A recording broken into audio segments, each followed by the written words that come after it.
I discovered my husband was cheating on me with our son's 18-year-old girlfriend. I regret investigating further. Never in my life did I think I would find myself in a situation like this. If someone had told me a year ago, I would have thought it was a story taken from one of those soap operas I used to watch with my mother when I was young. But no, this is my reality, and it is more painful than I ever imagined. I will change the names for obvious reasons. I am Laura. I am 41 years old, and I have been a housewife for the past 18 years. My husband, whom we will call Daniel, is 48 and works in the world of finance. We have been married for almost 2 decades, and we have 2 wonderful children. Our eldest son, Tomas, who has just turned 18 and is in his final year of high school, and our younger daughter, Sophia, 15 years old. My children are my world, my reason for being. My marriage with Daniel has gone through many stages. It wasn't always perfect, but over time, something changed. Between his demanding job and my own physical and emotional exhaustion, the spark went out. I noticed how he had grown distant, how our conversations became monotonous, how I gradually became a shadow in his life. Sometimes he looked at me with disdain, as if I were no longer enough, but I never imagined what was happening behind my back. Tomas had been dating his girlfriend for almost 4 years. He met her in his first year of high school, and since then they had been inseparable. We will call her Andrea. She was practically part of the family. She would come over for dinner, spend the weekends at our house, and sometimes even sleep in Sophia's room. She was sweet, charming, my son's first great love. And I, naive as I was, saw her almost as a daughter. What I discovered a few days ago shattered me into 1,000 pieces. It all began in the most casual way. Daniel was on the sofa, phone in hand. He did not have the messaging app open on the screen, but when he swiped up to close all background applications, I caught a glimpse of a conversation. I'm not an intrusive person, but something in those words made my heart stop. Andrea had sent him a message that said something like, "I miss devouring your dessert." I felt as if the ground were opening beneath my feet. My first thought was that I must have read it wrong. It couldn't be. I spent the whole day telling myself that it was a mistake, that my mind was playing tricks on me. But the doubt planted itself in my head like a poisonous seed, and I could not ignore it. In the following days, my instinct drove me to investigate.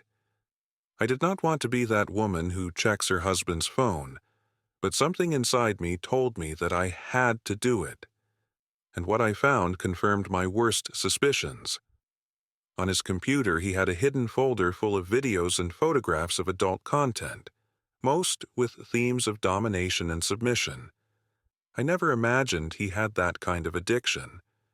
But what horrified me the most was that he also had saved several photos of Andrea, downloaded from her Instagram account.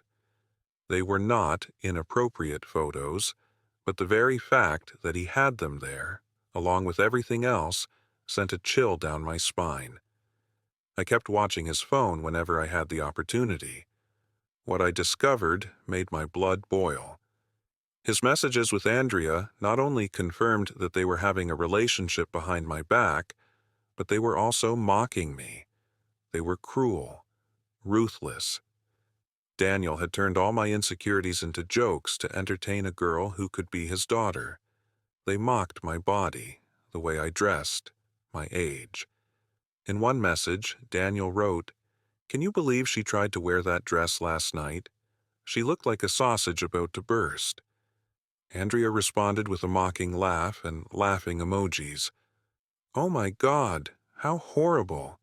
She probably thinks it's still in fashion. And they didn't stop there. They also talked about my intelligence, my personality, my tastes. "Living with her is like watching life in slow motion," Daniel wrote. "You need someone who can keep up with your pace, not hold you back," Andrea replied. Each message was like a dagger to the heart. They were not only betraying me, they were laughing at me, turning me into a private joke. The person who swore to love me forever and the girl I had treated like a daughter had united to humiliate me. I sat there, phone in my hands, feeling smaller and smaller. When I looked up, I saw the family photos hanging on the wall of our living room. Happy smiles, embraces, moments that now seemed like a lie. How had I not realized it before? I'd always suspected that Daniel was cheating on me, but I never imagined he would do it with someone so close, and much less with our son's girlfriend. Last month, I found an intimate garment in our bedroom. It wasn't mine, and it was clearly not Sophia's. But I refused to see the reality. I told myself that it must be a mistake, that perhaps it had accidentally gotten mixed in with the laundry. But no, it was yet another piece of evidence of what was secretly happening. Not only had he betrayed me, he had destroyed our son's trust. How was I going to face this? How was I going to tell Tomas that the person he trusted the most had betrayed him in the worst way possible? My mind was in absolute chaos. I felt trapped between the desire to protect my children and the need to confront the truth. I did not want to rush. I did not want to act without a plan. But every second that passed consumed me with rage, sadness, and disgust. And then I began to piece together more parts of the puzzle. I remembered that Daniel's behavior changed drastically right when Andrea turned 18. That was 5 months ago. Had he been waiting for her to be legal to start this relationship? Or had it all begun before? I tried to search for older messages, but I realized that he deleted his conversations every few weeks. There was no way of knowing when it all began. I felt completely paralyzed by fear and uncertainty. Nothing made sense. How did I get here without realizing it? How could I have been so blind? The only thing I was clear about was that I had to do something. I couldn't stand by idly while my family crumbled before my eyes. But I also did not know how to begin. The only thing I did know was that once I faced the truth, there would be no turning back. I spent days immersed in a whirlwind of emotions. At times, I felt an anger so deep that I could barely breathe. At other moments, a devastating sadness overwhelmed me, a pain that nestled deep in my chest and made me feel as if I were crumbling from the inside out. But the worst of all was the uncertainty. I could not simply explode and confront him without solid evidence. I knew that if I did, Daniel would deny everything, make me feel like a crazy, paranoid, insecure woman who saw things that weren't there. I could not give him that opportunity.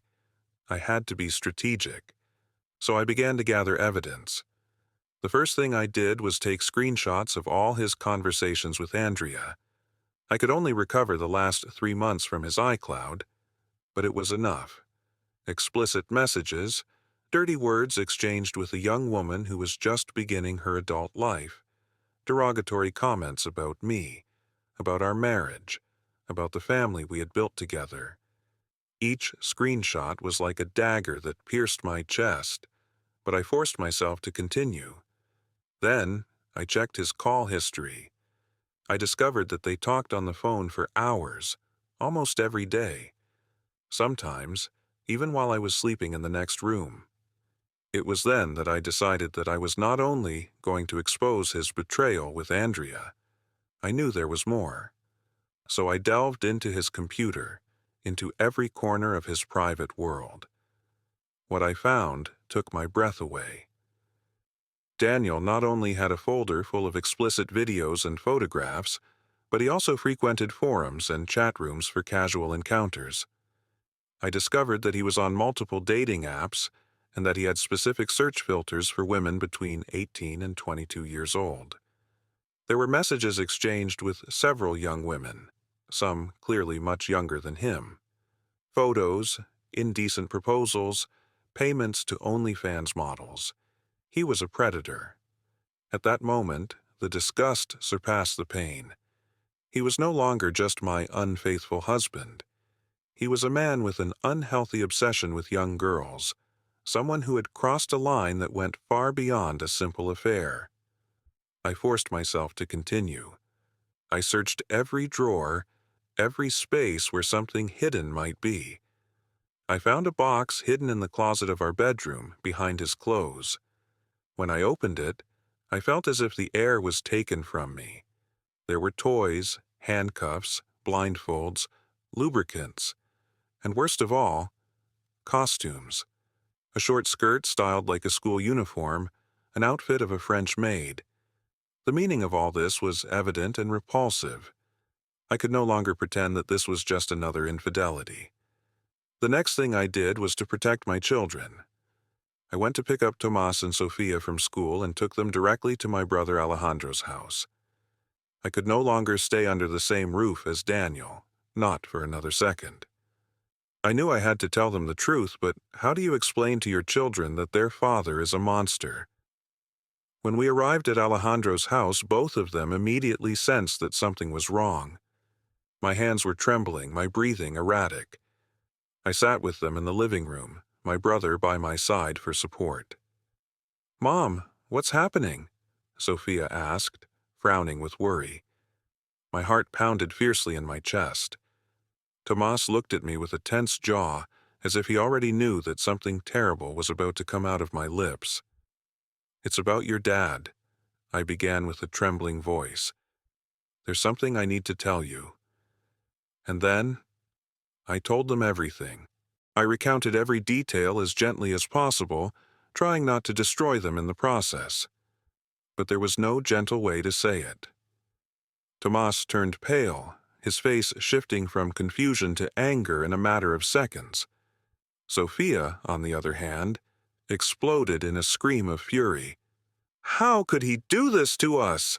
she screamed, her eyes brimming with tears. "How could he be so disgusting?" Tomas said nothing at first. He just breathed heavily, his gaze fixed on the floor. Then he abruptly stood up, left the house, and slammed the door behind him. I wanted to go after him, but Alejandro stopped me with a hand on my shoulder.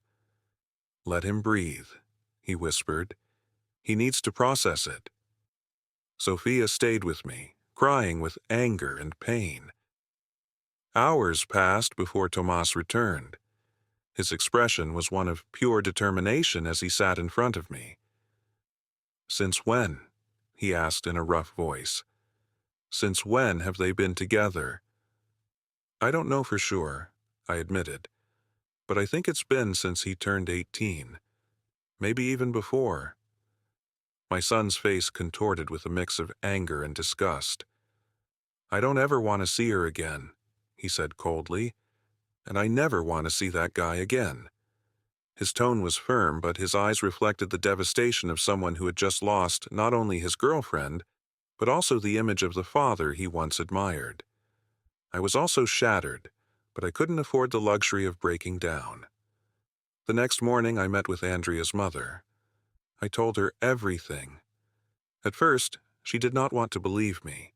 She resisted the idea that her daughter could be involved in something like this. But when I showed her the screenshots, her face turned ashen. "My God," she whispered, covering her mouth with her hands. That same night, Andrea was confronted. Her mother took away her phone and reviewed all her messages. The last 3 months were there, just as in Daniel's iCloud. It was as if both had deleted their previous conversations on the same date. When they confronted her, Andrea broke down in tears. But what she said left me frozen. "You don't understand," she sobbed. "I love him.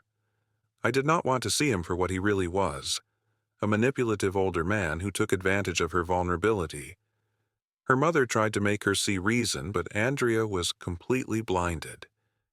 "You just want to separate us," she said defiantly. "But he loves me. No one will understand him." It was a clear reflection of how Daniel had ensnared her in his web of lies. But the worst was yet to come. When I confronted Daniel via Zoom, I expected him to deny everything. What I did not expect was to see his true face for the first time. His expression was disjointed, his forehead beaded with sweat. He looked cornered, but also furious. "You don't understand the context," he shouted several times. "You're blowing everything out of proportion." Every time I tried to speak, he interrupted me with more absurd excuses. But there was no escape. "I saw the messages, Daniel," I said coldly. "I saw the photos. I saw everything." His face turned even redder. His hands were visibly trembling. "None of that happened. You just want to ruin me." It was then that I knew he was no longer the man I married. This was a stranger, a cornered monster, and I was going to make sure he paid for what he had done. After the call with Daniel, I sat in silence, staring at the black screen of my computer. My heart was still pounding, but now it was not just from anger or pain. It was fear. Daniel was not only denying everything, he was out of his mind.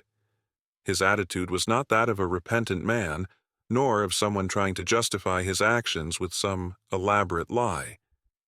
What I saw on his face was pure panic. I knew that if the truth came out, his life as he knew it would crumble, and that meant he was going to do everything possible to prevent that. My first call was to my lawyer. I could not wait any longer. I could not allow Daniel the opportunity to take revenge or try to manipulate the situation. I had to act quickly. The lawyer my brother had recommended was a seasoned man with no patience for manipulation games. When I told him everything I had discovered, his expression did not change at all. He just nodded and began asking questions. "We are going to proceed with an immediate restraining order," he said, "and I want you to gather more evidence. The more we have, the better your position will be when we ask for full custody of Sophia." Full custody. Those words lingered in my mind.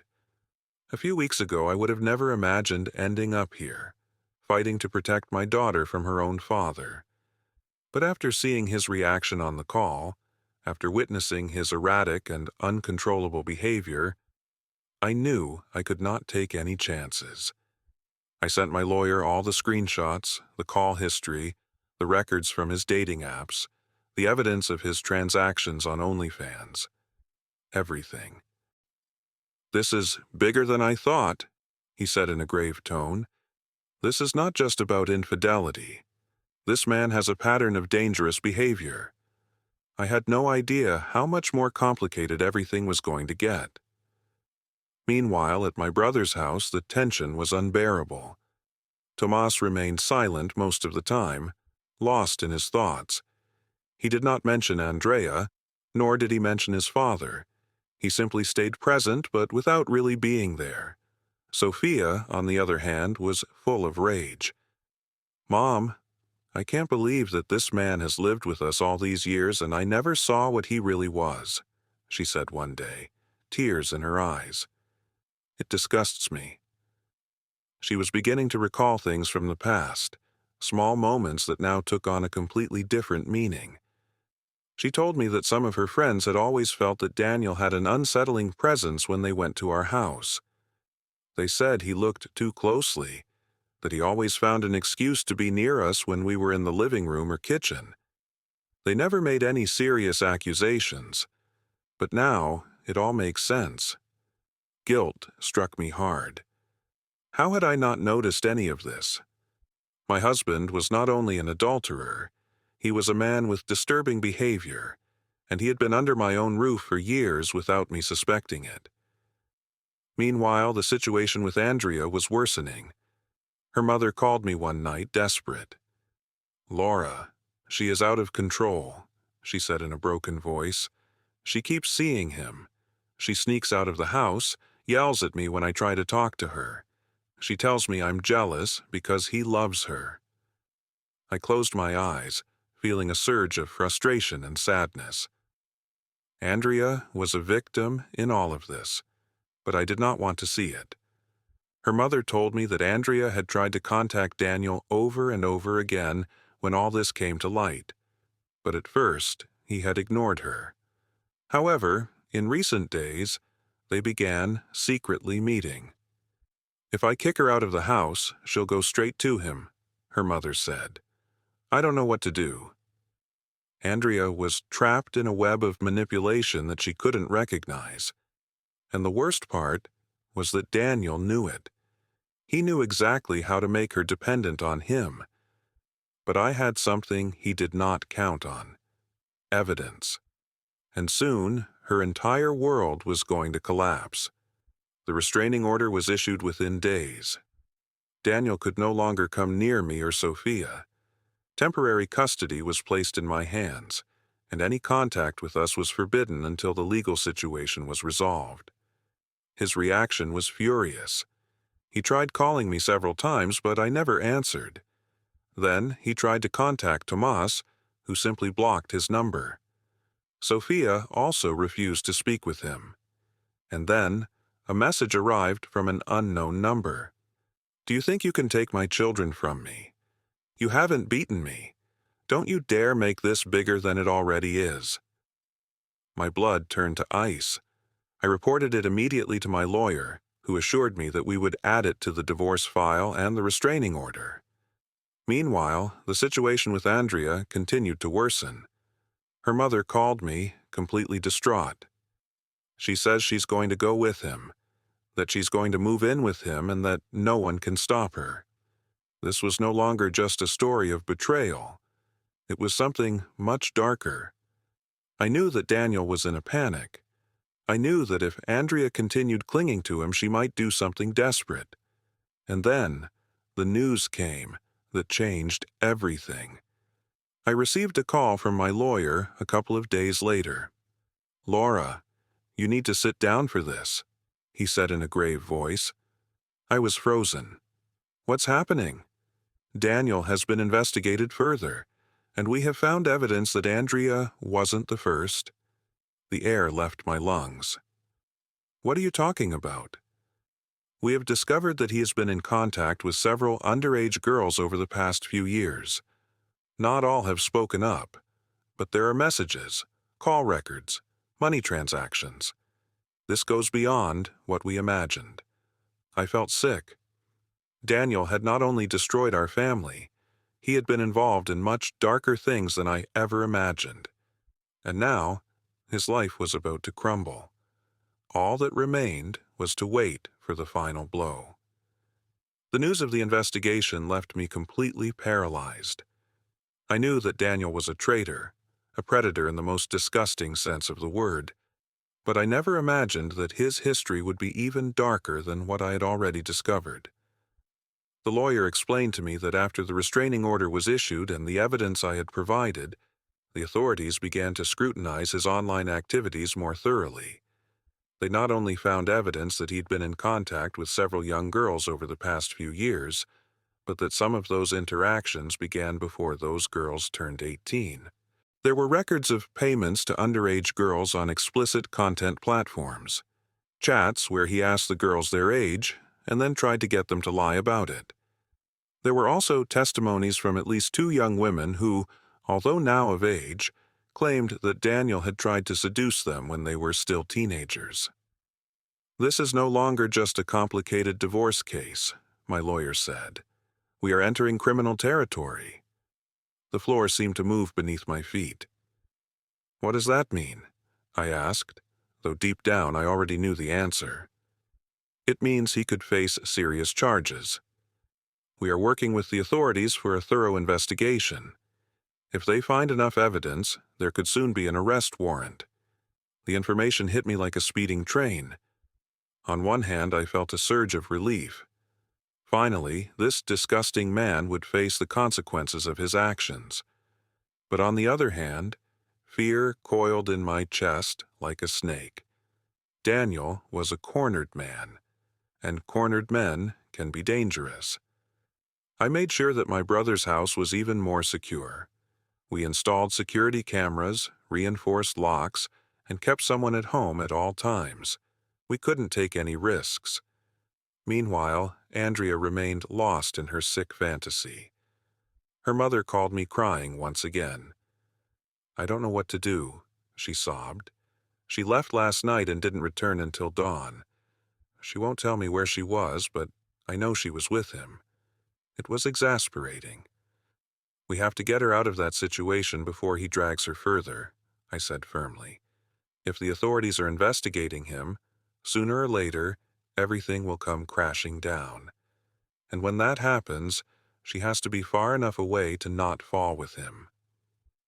But Andrea wouldn't listen to reason. She showed her mother a message that Daniel had sent her that same afternoon. "I love you. Don't let anyone separate us. Soon we can be together without anyone bothering us." It was textbook manipulation. And the worst part was that Andrea continued to fall for it. Things reached a critical point when her mother found her packing her things. "I'm going with him," Andrea said defiantly. "Where to?" her mother asked desperately. "What do you think will happen when all this explodes?" "You don't understand anything," Andrea replied. "You are the ones who are wrong." Her mother did the only thing she could. She called the police. They couldn't force Andrea to stay at home because she was already of age, but they alerted her to what was happening. They warned her that Daniel was under investigation and that if she went with him, she could get into legal trouble too.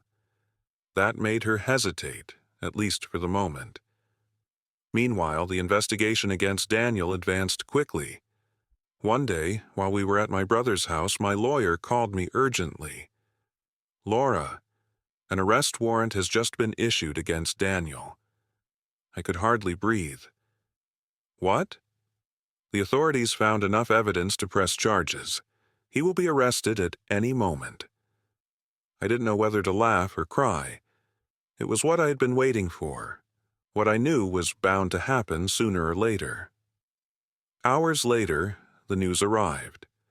Daniel had been arrested at his office, handcuffed in front of all his co-workers. They took him directly to the police station, and the investigation was ongoing. I couldn't help but feel a sort of relief.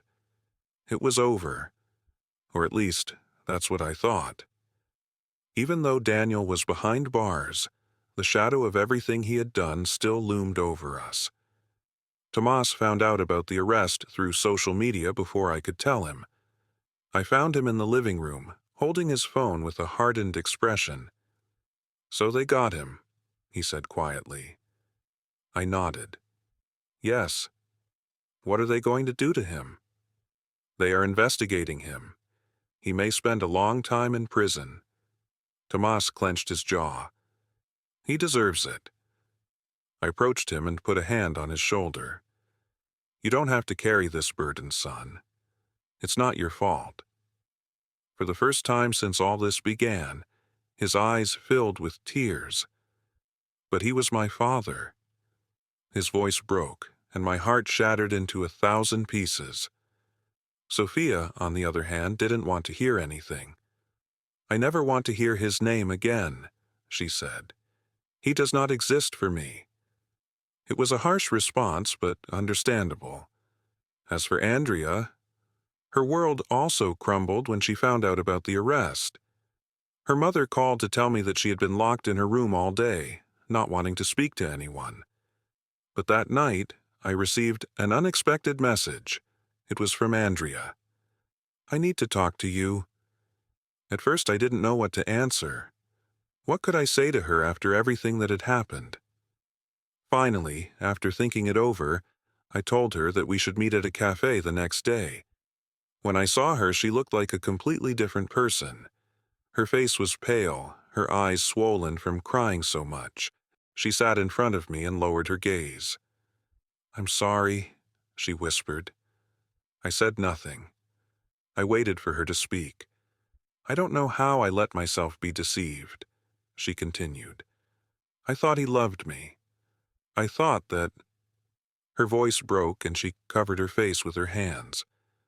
For the first time since all this began, I saw the Andrea I once knew. The sweet, vibrant girl who had been a part of our family for so long. I gave her time to vent, and when she looked up, I saw something different in her eyes. Clarity. "I want help," she said. "I want to talk to someone." It was a small step, but a step nonetheless. I knew that this wouldn't end overnight. But for the first time in weeks, I felt that the storm was beginning to clear. Daniel would pay for what he had done.